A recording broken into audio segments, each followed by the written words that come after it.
Bienvenue sur la TFM et bienvenue à Question Directe qui reçoit aujourd'hui Madame Aminata Sow Fall. Madame Fall n'est pas à présenter aux Sénégalais, elle est reconnue comme étant un grand écrivain. Elle a publié une dizaine de romans et de recueils de nouvelles. Son roman le plus connu, c'est La Grève des bateaux, qui a été publié, présélectionné pour le prix Goncourt en 1979. Elle vient de recevoir le grand prix de la francophonie de l'Académie française de 2015. Madame, merci d'avoir accepté notre invitation. D'abord, quel effet ça vous fait d'avoir ce prix?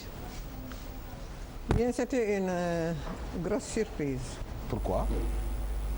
Parce que, bon, j'ai eu des prix, j'ai eu beaucoup de prix, mais c'est que je n'attendais pas. Je n'écrivais pas pour attendre un prix. Je ne veux pas pousser mon œuvre moi-même. Et je pense que simplement mon devoir, puisque j'ai choisi de me consacrer à ça, c'est d'écrire et de laisser les livres aller par eux-mêmes. Ce qui, depuis que j'écris, c'est comme ça. Je n'ai jamais cherché de promotion, je n'ai jamais demandé à quelqu'un de pousser ou de m'aider à faire ceci, cela, n'est-ce pas? Alors, donc j'ai été très surprise, agréablement surprise évidemment, parce que quand même je pense que c'est un prix prestigieux, très important, et c'est parce que justement je ne m'y attendais pas que j'ai été surprise. Qu'est-ce qui vous pousse à écrire? Ce qui me pousse à écrire, c'est difficile de le dire en un mot, parce que j'ai toujours eu une passion du livre, mais pas jusqu'à rêver d'une carrière d'écrivain. Quand j'étais à la Sorbonne, que j'y faisais mes études, et que j'ai passé la plupart du temps à la bibliothèque de la Sorbonne, parce qu'il y avait à côté une grande bibliothèque, qui est la bibliothèque Sainte-Geneviève, mais moi j'étais à l'aise dans cette petite bibliothèque-là, qui est juste dans la Sorbonne. Là, si on y entrait le matin et qu'on en sortait, on perd sa place. Et là, parce que quand on avait cours, on n'avait pas de cours du matin jusqu'au soir, mais entre les cours, justement, on consultait les livres, on faisait nos lectures. Et des fois, ça durait, si je n'avais pas cours par exemple, si j'arrivais à 8h ou 9h et que je n'avais pas cours et que j'attendais l'heure du déjeuner, là, on pouvait avoir le cafard. Et c'est là que moi, je prenais des feuilles de papier et j'ai commencé à écrire des poèmes ou alors des ébauches de pièces de théâtre, parce que j'adorais le théâtre. N'est-ce pas? C'est comme ça que ça se passait. Mais qu'est-ce qui vous a motivé à écrire? Ce qui m'a motivé à écrire, je ne peux pas le dire, parce que je me dis peut-être que c'est la soif de lecture, c'est l'habitude aussi, la passion de lecture depuis que quand même j'étais jeune, parce que à peu près 11-12 ans, je lisais énormément, parce qu'à la maison, pendant les vacances, il n'y avait que ça à faire. Les jeunes filles, les filles ne sortaient pas, mais chez moi, c'était une passion pour moi. Donc je lisais. Et je pense que si, lorsque je suis revenue au Sénégal, je n'avais pas vu cette situation-là qui avait changé, qui avait négativement évolué à mes yeux, je n'aurais peut-être pas écrit. En tout cas, pas de littérature, pas de roman. Cette soif que vous aviez d'aller dans les bibliothèques, de vous asseoir, de passer pratiquement toute une journée à chercher le savoir. Aujourd'hui, si on fait la comparaison avec la nouvelle société sénégalaise, entre guillemets, les enfants, qu'est-ce que vous analysez? Oui, j'en suis désolée, parce que acquérir le savoir, ce n'est pas simplement pour avoir un bon métier, il faut se construire soi-même. On avait un professeur au lycée Faidherbe, M. Gallet, et il nous disait, ne vous demandez pas pourquoi on vous enseigne qu'il y a tant d'espèces de papillons ou tant d'espèces de fourmis. Il faut que vous sachiez surtout que vous en connaissez surtout. Bon, donc, acquérir la connaissance, c'est d'abord se former, être un homme ou une femme vraiment d'envergure, mais pas d'envergure sur le plan extérieur. En tout cas, un homme plein, n'est-ce pas, ou une femme pleine qui peut savoir ce qui se passe dans le monde. Il faut connaître le monde, il faut savoir ce qui se passe chez soi et ailleurs. Et c'est comme ça, nous envoyons cette habitude-là, parce que même à la maison pendant les vacances, ou même quand ce n'était pas les vacances, notre jeu, c'est que le plus grand nous posait des questions sur l'histoire, pas seulement sur notre histoire, mais même sur l'histoire qui était dans nos programmes à l'époque, sur l'histoire de la France, du monde, etc. C'était savoir, parce que ne pas être au courant des choses, c'était un peu dégradant. Mais aujourd'hui, si vous regardez bien la société sénégalaise avec les jeunes qui pratiquement sont plus dans des jeux ludiques que la recherche de la connaissance en tant que telle. Oui, mais parce que nous, on nous avait formaté dans ça. Le fait de revenir de l'école, par exemple parmi les derniers, et même les filles parmi les dernières, c'était en fait, on rapportait ça à nos valeurs. C'était honteux. C'était un déshonneur, un ñàkk jom, on disait à l'époque là, qu'on aille à l'école et qu'on revienne le dernier, n'est-ce pas? C'était honteux, c'était bon.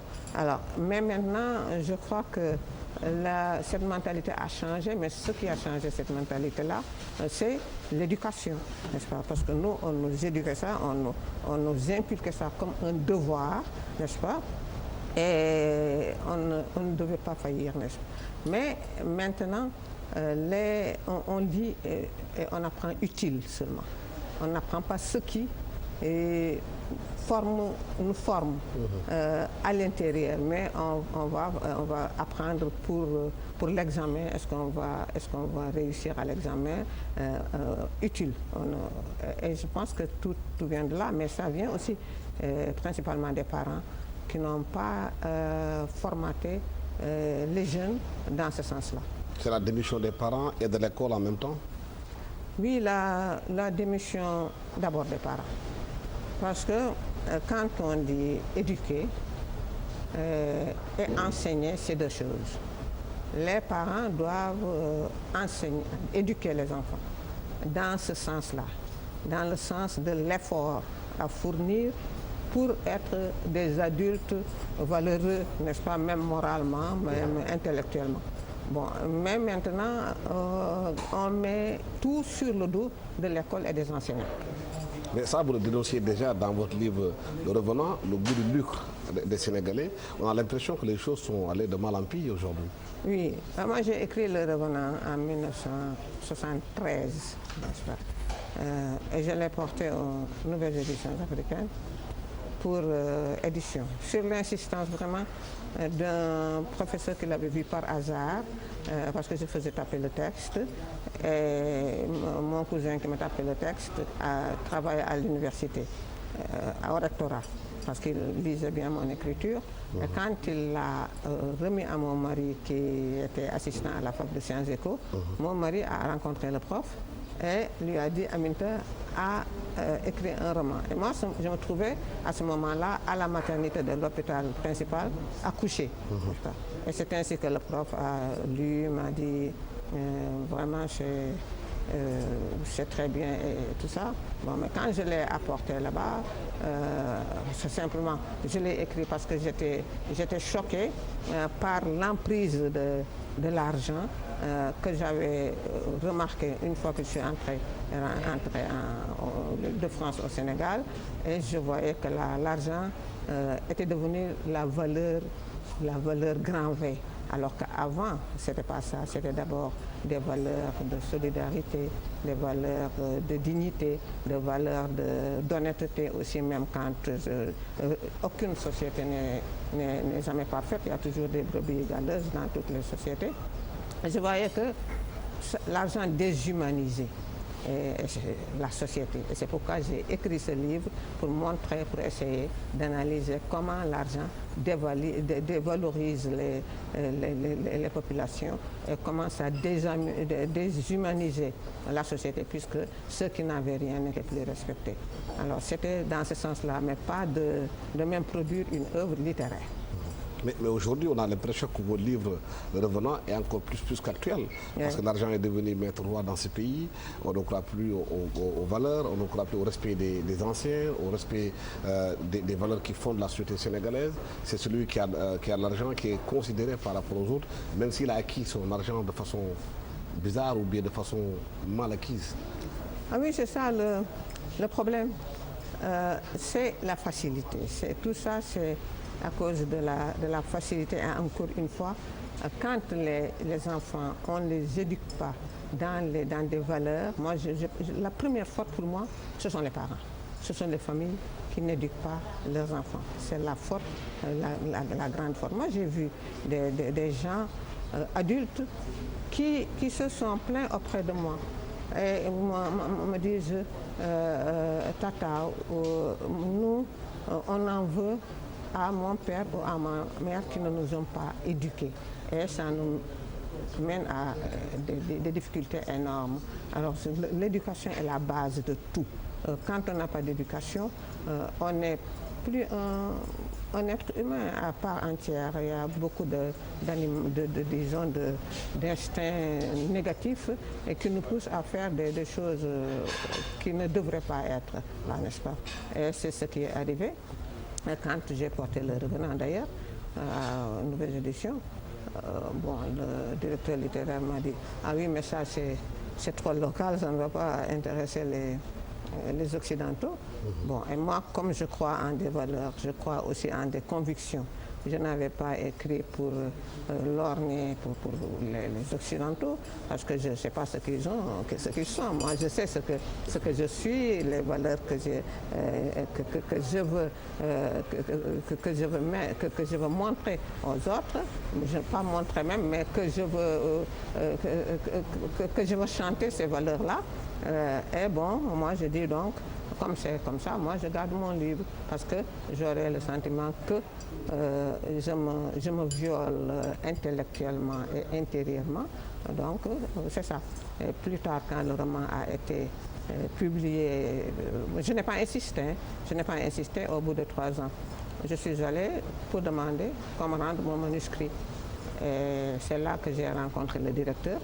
Je ne lui avais même pas parlé de l'opposition du directeur littéraire, alors que le directeur, je le connais très bien, on a même des relations de famille familiale, n'est-ce pas? Alors lui, il m'a dit, mais qu'est-ce que tu viens faire? J'ai dit, je retire mon manuscrit. Et il dit, mais pourquoi?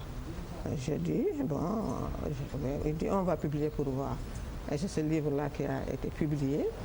Et au bout de quelques mois, j'ai entendu Emmanuel Robles de l'Académie Goncourt sur France Inter à l'époque qui commentait mon livre, qui commentait Le Revenant, qui disait cette jeune femme-là, il faut la suivre. Et quelques mois plus tard, j'ai reçu de Belgique un article pleine page dans le Soir de Belgique. Et c'était Georges Sion de l'Académie royale de Belgique, dont il était le secrétaire perpétuel, qui a fait un article avec ma photo en disant « cette jeune dame-là, il faut la suivre ». Bon, alors c'est pourquoi quand j'ai écrit La Grève de Batou, en moins de 3 mois, ils l'ont publié. Mais aujourd'hui, comme vous le dites dans votre livre, le gros problème au Sénégal, c'est l'éducation que les parents doivent inculquer aux jeunes. Est-ce à dire, si on regarde bien la question, que les parents eux-mêmes n'arrivent plus à éduquer leurs enfants, ou bien eux-mêmes ils ne sont pas bien éduqués, c'est ça? Ah oui, il y a eu quelque part où le verre est entré dans le fruit, n'est-ce pas, dans la suite des générations, parce que comme il y a l'argent et qu'on peut être tenté par l'argent, puisque dans notre société, moi j'étais partie avec la philosophie que on a beau être riche, on finit toujours par mourir. J'étais partie en France avec cette philosophie, n'est-ce pas? Mais que l'argent peut sauver l'honneur. Ça ne voulait pas dire qu'on voulait un peu de faire la parade, on devait mépriser ceux qui n'étaient pas riches, mais ça voulait dire qu'on peut avoir, il faut cultiver la solidarité chez soi aussi, bon, vivre bien, mais pas ostentation, manger à sa faim, partager avec ceux qui n'ont rien, mais aussi dans la discrétion. Moi, je n'ai pas vu dans mon enfance qu'on offrait aux plus démunis en étalant tout cela aux yeux de tous. Jusqu'à présent, lorsque je vois qu'on fait ça en public, qu'on appelle les télés et tout ça, même de la part de familles religieuses, moi ça me choque terriblement parce que je dis, je le dirais mieux en wolof, que ñu ngi wuññi sutura nit ñi. Parce que quand on donne à quelqu'un, je pense que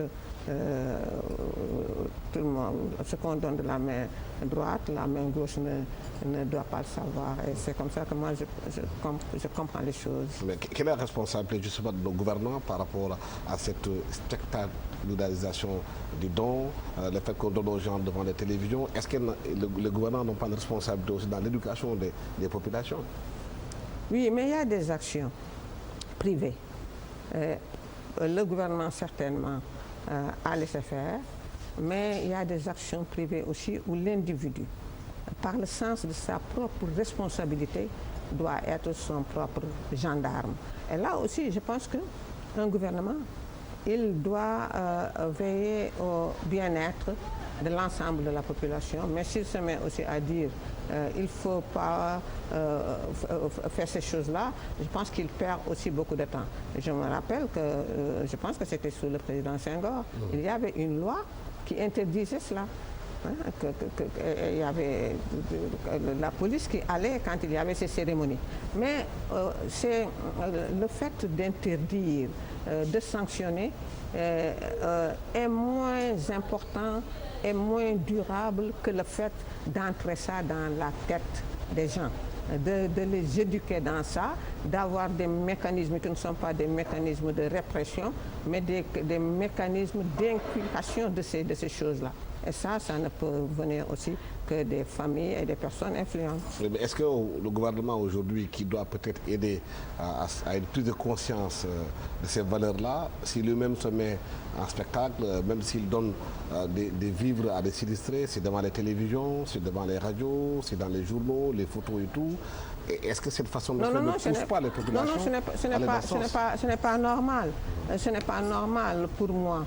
Je pense que ce n'est pas normal pour le gouvernement d'appeler des gens, je vous donne ceci, je vous donne cela. Le gouvernement a le devoir, tout gouvernement dans le monde, ce n'est pas seulement le Sénégal, tout gouvernement dans le monde doit avoir des mécanismes de venir en aide de manière discrète et en sauvegardant la dignité des gens à des personnes qui sont démunies. Ça arrive, c'est partout dans le monde entier et même chez les nations les plus riches, mais en faire un spectacle qui se termine forcément par des scènes de folklore, je pense que ça, c'est une chose à réviser. Est-ce que justement le gouvernement n'a pas perdu la culture qu'il devait travailler, mettre en avant des hommes de culture, des femmes de culture que vous êtes, pour inculquer ce genre de valeurs aux Sénégalais? Où la culture est considérée comme au Sénégal comme du folklore, c'est juste de la musique, de la danse, de la lutte, alors que la nourriture de l'esprit n'est pas prise en charge. Oui, je pense que ça aussi, pour les gens de culture. Chaque chose, chacun a son rôle dans une société. Moi, j'écris le revenant. Je parle de cette dérive par rapport à l'argent. Bon, il y a d'autres segments de la société, des enseignants, des personnes influentes ou alors des personnes justement, ou même des administrateurs, que ce soit du gouvernement ou alors ces personnalités religieuses ou qui sont ou sociales, qui sont des régulateurs sociaux. C'est leur rôle de faire cela. Mais je pense qu'il y a tellement de dégradation qu'on assiste au fait que même ces régulateurs sociaux-là, ils entrent dans le jeu. C'est pourquoi je pense qu'il faut entreprendre d'autres mécanismes de grande échelle, mais tous ces mécanismes doivent viser l'être humain dans son esprit, dans sa tête, dans son cœur, et pour pouvoir y arriver. Dans un de vos romans aussi, La Grève des Batous, on a l'impression que ce que vous décrivez dans ce roman-là est toujours plus d'actualité. On regarde dans la rue les mendiants, les enfants de bas âge, franchement, dans des situations extrêmement difficiles. Il n'y a même pas un regard par rapport à ces jeunes qui sont dans la rue. Le gouvernement a pris des mesures par rapport à la mendicité des talibés, mais rien n'avance par rapport à cela. Est-ce qu'aujourd'hui le Sénégal est dans une situation où la situation des talibés et des mendiants est devenue plus que dégradante?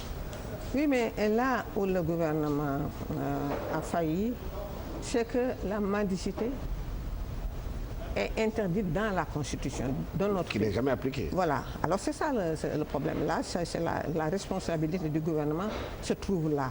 Quelque chose qui se trouve dans la Constitution. Parce que la Constitution et les textes fondamentaux, n'est-ce pas, de notre pays doivent être, bon, ce sont des symboles, comme les symboles d'ailleurs, certains symboles qui doivent être respectés. Je parle souvent de la sacralisation profane de certains segments, n'est-ce pas, de certaines institutions, de certains immeubles même, le drapeau. Le drapeau, n'est-ce pas, c'est un symbole qu'on a sacralisé, qui est un symbole profane qu'on a fini par sacraliser. Parce que quand vous brûlez le drapeau d'un pays, n'est-ce pas, c'est une insulte, c'est une déclaration de guerre. Mais quand il y a quelque chose dans la Constitution, le gouvernement a le devoir sacré de défendre cela parce que c'est un symbole sacré au sens profane. Alors là, la faute, c'est au gouvernement. Est-ce qu'aussi, il ne sait pas aussi quelque part, si cette mendicité continue à avoir lieu, c'est que les Sénégalais eux-mêmes sont dans le mysticisme, sont dans peut-être dans des situations où il faudrait donner quelque chose pour se faire bonne conscience.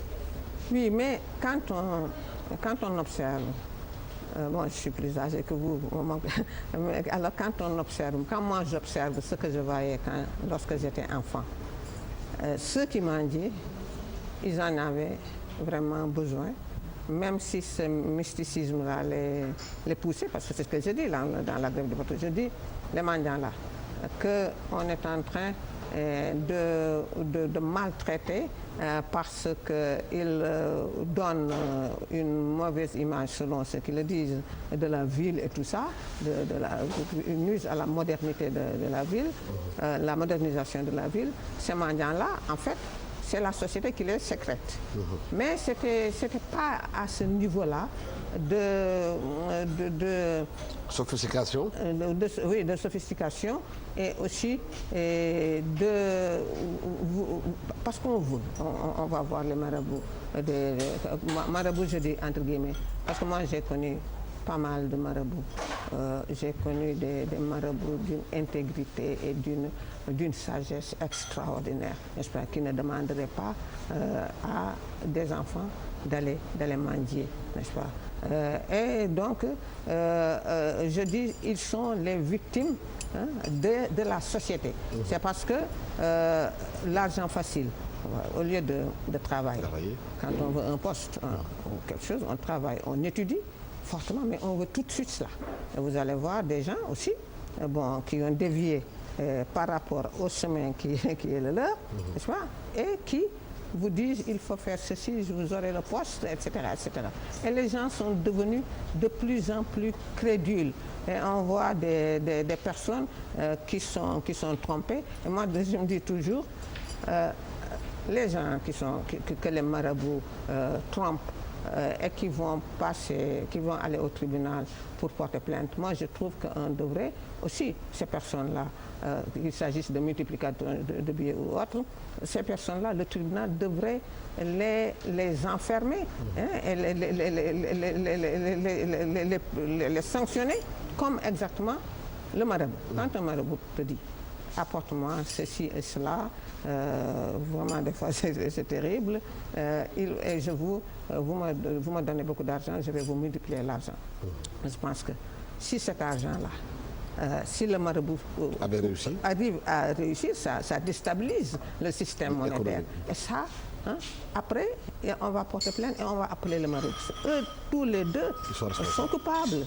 Alors tout ça, je pense qu'il doit y avoir des gens dans le gouvernement qui peuvent s'occuper de ce genre de choses-là.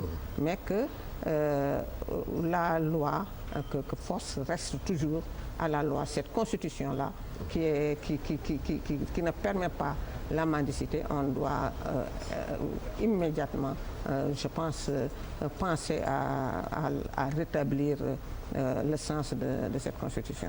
Aujourd'hui, quel regard jetez-vous sur la société sénégalaise? Est-ce que vous êtes optimiste pour la suite ou pessimiste par rapport à l'évolution des choses? Moi, je suis de nature optimiste. Je ne suis pas pessimiste parce que ça, c'est mon tempérament. Pourquoi me faire ce que je désapprouve tout à fait, c'est quand les gens s'insultent, quand on fait de la politique en s'insultant, quand il y a toujours d'adversité âcre et que ça devient une compétition haineuse. Moi, j'aime pas. J'aime l'adversité, mais dans le débat, et que chacun puisse chercher non pas à atteindre la personne dans sa dignité, mais à convaincre de ses points de vue. Alors, voilà. Oui, parce que les débats politiques portaient sur les idées avant, sur les grands principes. Oui. Mais aujourd'hui au Sénégal, on a l'impression que la classe politique actuelle n'est pas au niveau de la démocratisation du Sénégal. Oui, mais parce qu'on confond politique. On confond politique et adversité, n'est-ce pas? La politique, ce n'est pas l'adversité. Alors, quand je vous dis que mon âge me permet de noter que dans les années 50, où j'avais autour de 9 ans, et qu'il y avait plus, parce que Lamine Gueye, que Senghor est venu, n'est-ce pas? Et que sur l'île de Saint-Louis, qui est pourtant un espace assez étroit, il y avait côte à côte les partisans de Senghor. Et j'en connais une, qu'elle pouvait être ma mère, elle était plus âgée même en mère. Elle me disait, écoute, par nos liens de parenté, moi, toi tu es ma tante, à moi qui était... bon. Donc, c'était cette maison qui s'affichait senghoriste. La majeure partie de la population était des laministes, mais jamais d'insultes. Jamais d'insultes, jamais de pierres, jamais de haine et tout cela. C'est moi ça, ce que j'ai connu. Donc je me dis que ça doit être possible qu'on revienne à ces choses-là, qu'on cesse de s'insulter, qu'on cesse et puis installer le Sénégal dans une polémique, si c'est une polémique intellectuelle, une polémique où on défend des idées, ou alors même où on fait rire les gens parce que des bouts de phrases humoristiques pour déstabiliser l'adversaire, mais pas d'insultes. Alors ça aussi, il faut que les politiciens pensent qu'il y a d'autres segments de la société qui ne sont pas partie prenante de cette manière de faire. Vous voyez, en 1993, je pense que c'était à l'approche des élections législatives, où tant de violence aussi verbale s'affichait. Il y a eu un groupe qui a formé l'appel, un appel, n'est-ce pas? Et il y avait Mamles Camara là-dedans, il y avait moi, il y avait Almami Fall, n'est-ce pas? Et beaucoup, Mam Adama Gueye et Suleiman Bachir Diagne.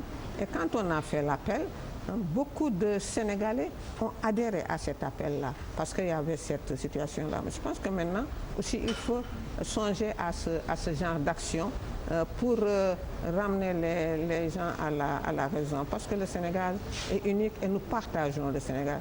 Aujourd'hui, on peut s'insulter et demain peut-être le regretter, avoir honte de l'avoir fait.